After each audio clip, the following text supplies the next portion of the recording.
Some Pokemon are super strong, and others are not. When Mega Evolution was first revealed, some of these not as good Pokemon became relevant again. So today I'm taking on a hardcore Nuzlocke in Pokemon Emerald, but with a twist. I can only use Pokemon that got a Mega Evolution in later generations. This will be a hardcore Nuzlocke, so there'll be no items, no overleveling, and if a Pokemon faints, it's gone forever. The question is, are these Pokemon actually strong? Or did power creep force them to rely on Megas just to stay relevant? From heavy hitters like Blaziken and Gardevoir to, even more wild. But no, not Skarmory, because apparently it's a Johto Pokemon. Make it make sense. This run is going to test everything. Team building, luck, and whether these future megastars can survive without their glow up. Let's find out if they were always strong, or just carried by their future megaforms. Now thankfully, due to the Hoenn remakes, we get quite a few encounters to aid us in this run, and we instantly get a tough choice, that being the starter to choose for this run, and this time I opt for Mudkip, and you guys will not like the reason why. I have never, ever used one. I know, but better late than never. We save the Professor, beat May, get the Pokedex, and some Pokeballs, and the run officially begins. And as we head off on our journey, we drop in to see our dad, and he doesn't really care about us. Who said Pokemon wasn't realistic? And then we backtrack to Route 102, and this thing took forever to show up, but we eventually get a Ralts. Now, full disclosure, I thought this thing knew Teleport, like Abra, because on my Platinum run, it kept escaping from me, so I was super nervous and played it super safe, but thankfully it didn't, so we can easily catch it and add this Psychic type to our team. And it is just these two on the squad for the first gym, but honestly, Mudkip can easily solo Roxanne. It squirts all over the two Geodudes, OHKOing both, and Nosepass puts up a fight, but it doesn't really stand a chance, and we can eventually take it down with a mix of Mud Slaps and Water Guns. And as we reach level 16 during the fight, which is allowed by the rules, our starter evolves into Marshtomp. What an upgrade. As we leave the gym, we see some criminal scum steal a package, and we can't have that, can we? So we chase them into a cave and destroy them, and return the parts to the Devon Corporation, but more importantly, we save a Wingull so we are able to get on an old man's boat, and he takes us on an adventure. And whilst we are here, we can head into Granite Cave, and this is where our next encounter lies. Abra is off the table as we are only doing Hoenn native Pokemon, and I don't think Sableye is worth waiting for. Not when I can get an Aron. This thing does suck against the upcoming gym, but my oh my, when it evolves, it is insane. And it is arguably the coolest looking Hoenn Pokemon ever. But I don't need it for this gym. Brawly specialises in fighting types, and Ralts unfortunately doesn't have the fairy type, but it still goes in hard. We KO his lead matchup with only 2 stab confusions. Meditite is out next, and this thing isn't weak to Psychic, but it does just keep going for Focus Punch, so we can spam confusions, getting them to burn a heal before picking up another KO. His ace is out, and a confusion does over half, and confuses, but they bring us super low before healing up with their berry, so I bring in our starter, and we can easily bring them down. We backtrack to Aron Cave to deliver a letter to some Nepo baby before progressing onwards and returning to mainland Hoenn.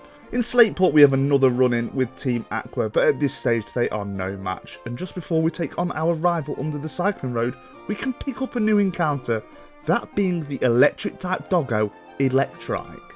Electric is always a good type, and a quick Manectric will be an awesome addition to the team. And with the puppy, May has become a whole lot easier. We can outspeed and OHKO her lead Wingull with a quad effective Stab Spark. Slugma is out next, and a Spark brings them low as they yawn us.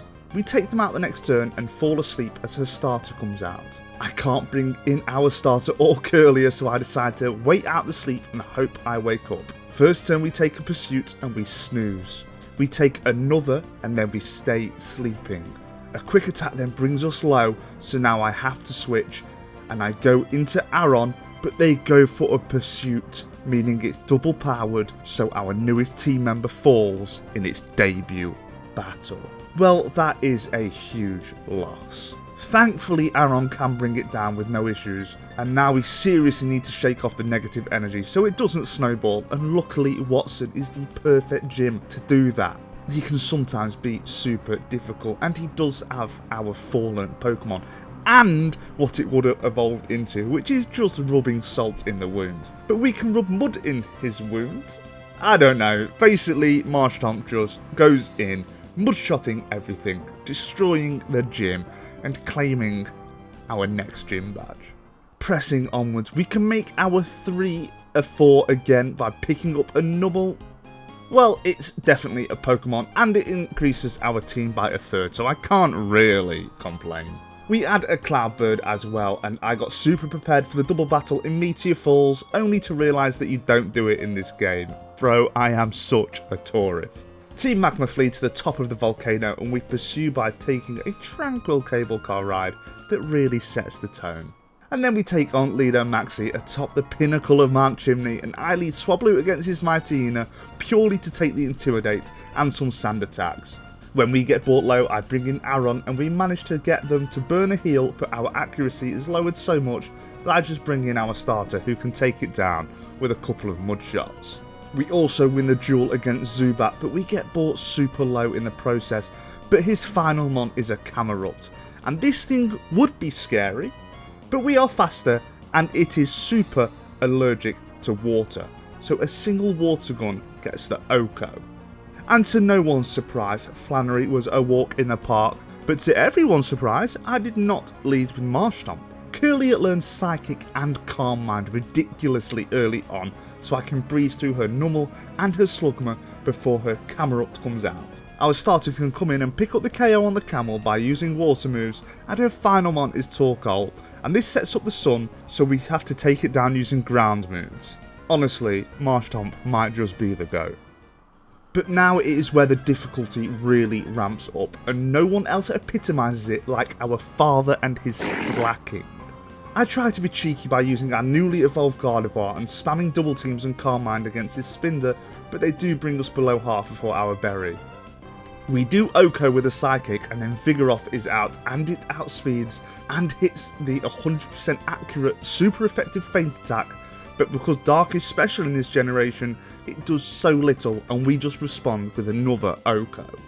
And now my plan for his slacking is the usual: dig and pray. But I decide to make it extra safe by using Aaron to lower its accuracy to the minimum with Mud Slaps, before bringing in our starter and digging. We dig and dig and dig and burn their berry and 2 hyper potions before running out of PP, so I have to risk it, and thankfully a few mud shots bring it down. And just when you thought the scary part was over, his Linoon goes for a belly drum, and our mud shot falls just short of the KO. I bring in Aaron and hope it survives 2 attacks with its typing and its defense. A headbutt brings us below half on the switch, and they go for a facade, and we survive on 11 HP and get the KO with our own headbutt. Holy, that was insane. Man, this squad is so good. And our reward for smashing our dad? The Surf HM, which will be an insane upgrade for our starter. And now we can surf and access the other half of the region. We can get the Super Rod, and by proxy, we can fish up a Kavana. And with another powerful water type on our team, we reach the Weather Institute and take on Shelly. And man, she has the biggest glow up ever in Oras, doesn't she? Just look at her. Anyway, we smash her with Numel, meaning that our fire type evolves just before we get ambushed by our rival. But with our team looking like this, I'm not expecting to struggle. Sharpedo can Oko her Fire Slug with a rain boosted Surf. Man, that thing got obliterated. Her starter is out and Sharpedo is the definition of Glass Cannon, so I bring in our Psychic type and we can trade some moves with us being brought low by an overgrow boosted Leaf Blade before picking up the KO with a Psychic. And her final mon is Lombre, and our Burb can come in and get the KO with a Peck. And then it occurs to me, why did she get rid of her Wingull for a Lombre? It's such a weird thing for a rival to do. The only time I've ever known a rival to change mons is Hop, who is well known for switching his team up. And Blue does it when you, well, you know. We know that the Flying Specialist is up next, and she is actually quite scary, especially when you don't have an electric type. Sharpedo can take down Swablu whilst getting them to burn a heal, and this brings out her Grass type Tropius. A Crunch does just under half as they absorb the light, so I bring in Lairon to tank the Solar Beam, and we fire off a few headbutts, but they just keep using Synthesis to heal up.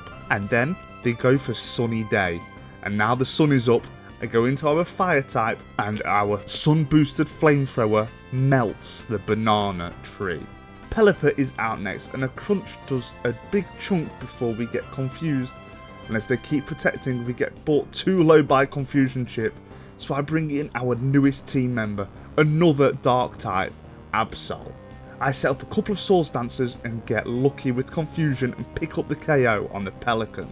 Skarmory brings us low, so I bring in our starter and we can dispatch the Metal Bird with a couple of serves, and her final mon is the scary, illegal Altaria. But with a little bit of gambling, we got enough coins to get the Ice Beam TM so we can OHKO the dragon, claiming our 6th badge. But man, that was not easy, I had to work for that. The next section is one long build up to the climax of the story. We go to Mount Pyre, get 2 new mons, take down Team Magma in front of Groudon and storm Team Aqua's base, but they escape in a submarine.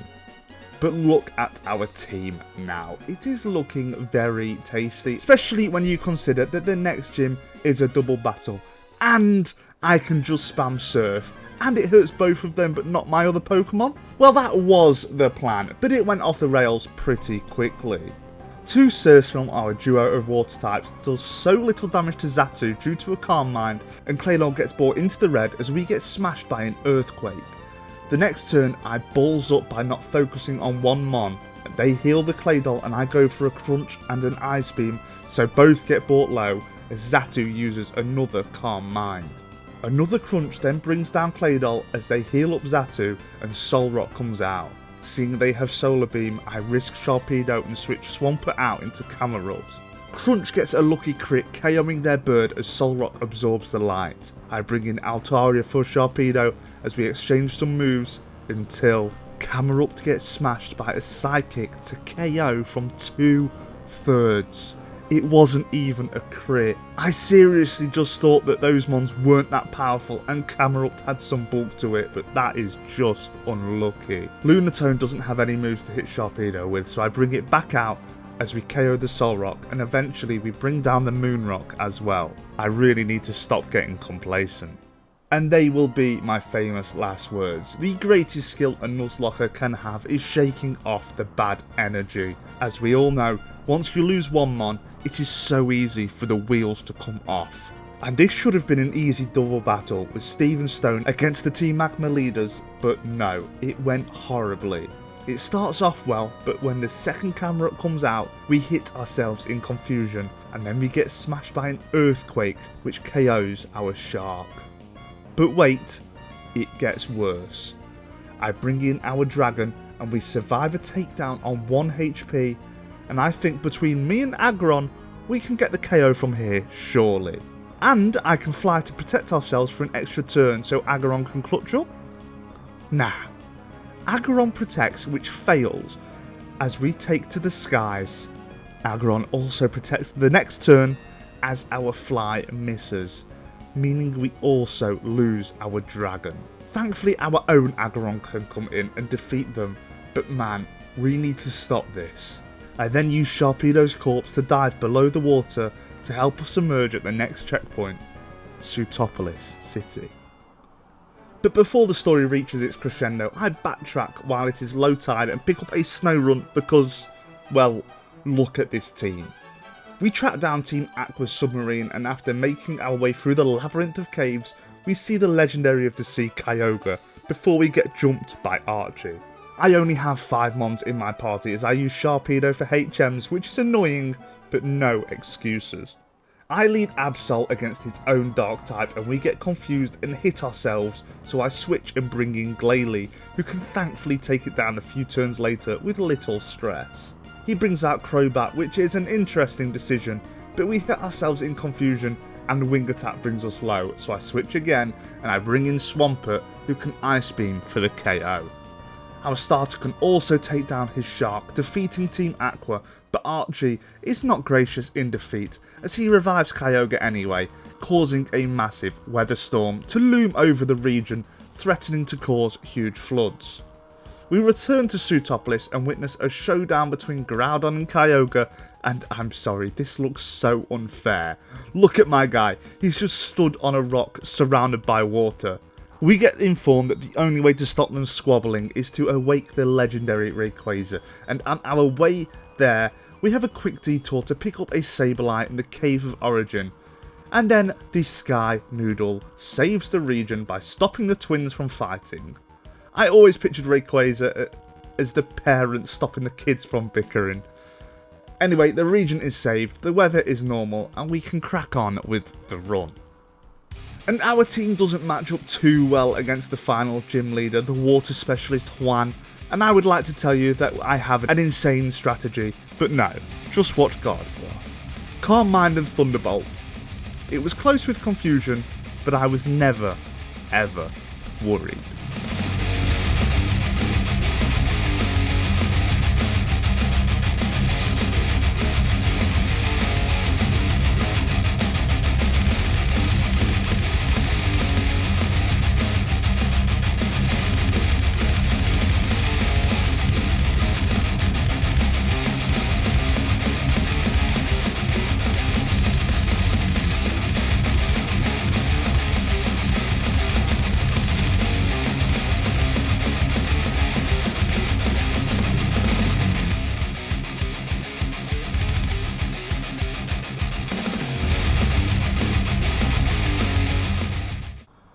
We use Sharpedo's corpse for the final time before entering Victory Road, and holy, I forgot you battle Wally at the beginning and not like the end. God, I am a tourist, and you can tell how unprepared I was by the fact that my team isn't fully healed. I of course switch our paralysed Gardevoir out and bring in our starter who can get the Oko on his dragon with an Ice Beam. I bring in Chimecho on a Leech Seed from Roselia and get the Oko with a Psychic. Sableye gets the KO on Delcatty, and we burn a heal, but we do get brought low, and our starter can Oko his Magneton. His Ace Gardevoir is out, and it fires off a Future Sight as we bring in Sableye as it can't touch us. We whittle it down, but just as we are about to get the KO, Future Sight hits, despite our dark typing, and it KOs us. I will never understand Future Sight. Never ever. It is my nemesis. They full restore, but Absol can come in and KO, defeating Wally as we emerge at the Pokémon League. And full disclosure, I don't think this team has the juice to beat the Elite Four and the champion. So I backtrack to Meteor Falls, and now we can climb up waterfalls. I access the back room and find a Bagon. And to guarantee it, I throw my Master Ball, meaning we have the second strongest Hoenn on the squad. And here we are at the final stop of the run, and there is actually a decision to make for the squad, but I end up settling on Gardevoir holding the Shell Bell, with Psychic, Calm Mind, T-Bolt and Shadow Ball. Burnett with Will-O-Wisp, Shadow Ball, Curse and Feint Attack. Our starter with Surf, Earthquake, Strength for coverage and Ice Beam. Absol with Bite, Swords Dance, Quick Attack and Slash. Our beast, the pseudo-legendary Salamence, with Dragon Claw, Headbutt, Fly and Ember. And finally, Aggron, with Iron Tail, Protect, Earthquake and Strength. Now I think this team has what it takes. Do you? There is nothing left to do other than pray to Arceus and head on inside. First up is Sydney, the Dark-type specialist, and I lead Aggron purely to take the Intimidate from Martina before switching into Absol, and using Sword Stance to get to +4 attack, but our accuracy is lowered twice by Sand Attack. This doesn't stop Absol from OHKOing Mightyena however. Shiftry, Cacturn and Crawdaunt all go down to a single slash each, and his own Absol comes out and we miss our slash as they go for a Sword Stance, and I risk it. I stay in and we miss again as we get brought to just 1 HP by an aerial ace. God damn, that was close. I bring in our Ghost to burn, and then with the Black Cat nerfed, I go into Aggron, who can stall for the victory. But man, that was close. Phoebe the Ghost Specialist is up next, and this is a simpler one. Absol can Sword Stance and sweep through most of her team. Dusclops gets OHKO'd by a bite, Burnett survives one and burns a heal before falling, Sableye survives a couple and gets some chip off with Nightshade, and her other Burnett gets OHKO'd. Her final Dusclops is out and we do over half before Berry, and an Earthquake brings us below half, so I play it safe and bring in our starter for the KO. More of that please. And my wishes were answered, as Glacier was even simpler. Gardevoir can set up 3 Calm Minds and actually get a clean sweep. Shell Belt means we out-heal the Hail Chip and we can OHKO Celio with a T-Bolt, both Glalie with 1 Psychic each, and her other Celio, and even her Walrein with a Thunderbolt each. Man, Gardevoir is so sick. Drake is the final member of the Elite Four and he specialises in dragons and he is no joke. Thankfully though, our starter can just rip through most of his team with Ice Beam. Shelgon and Altaria both get OHKO'd. Kingdra does a chunk with a crit but falls to 2 Earthquakes. Flygon brings us low with its own, and we OHKO another Mon with another Ice Beam, bringing out his final Mon, his ace and his own pseudo, Salamence. Swampert is definitely slower than the dragon, so I bring in my own for the Intimidate, and 2 Dragon Claws later we get the KO as we are faster. Lovely jubbly. And now it's time to face down against the final trainer who stands in our way, that being the champion Wallace. He specialises in water type Pokemon, but I employ the same strat that I used against Juan. He leads Wailord and I Gardevoir. I set up a Calm Mind, but a Double Edge smashes us below half. I risk it and a Thunderbolt gets the KO from that range. Tentacruel gets OHKO'd by a Stab Psychic, and with our Shell Bell healing we get brought back up well into the green. Ludicolo is out next and I get a crit Psychic to get yet another OHKO. His next one is Wishcash, which takes 2 Psychics to take it down as we get brought below half before Shell Bell recovery. We outspeed and OHKO his Gyarados with a 4-time super effective Thunderbolt, and his final Mon is Milotic. We outspeed and the Thunderbolt gets a crit to straight OHKO his ace, defeating the champion and crowning us the new champion of the Hoenn region. Man, I was not expecting it to go that smoothly. This run was awesome. It's always nostalgic to visit Gen 3 again, but something tells me some of these Pokemon did not need Megas to stay relevant. Yes, some of them are not as good as others, and with Power Creep could definitely need an upgrade, but some of them are just clearly the best Pokemon in the game. I thank every single one of you for watching, and if you enjoyed it, hit the like button and subscribe for more wacky Pokemon challenges. And if you have anything to add or a run to suggest, let me know down below. But with all that said, stay classy and have a wonderful, wonderful day.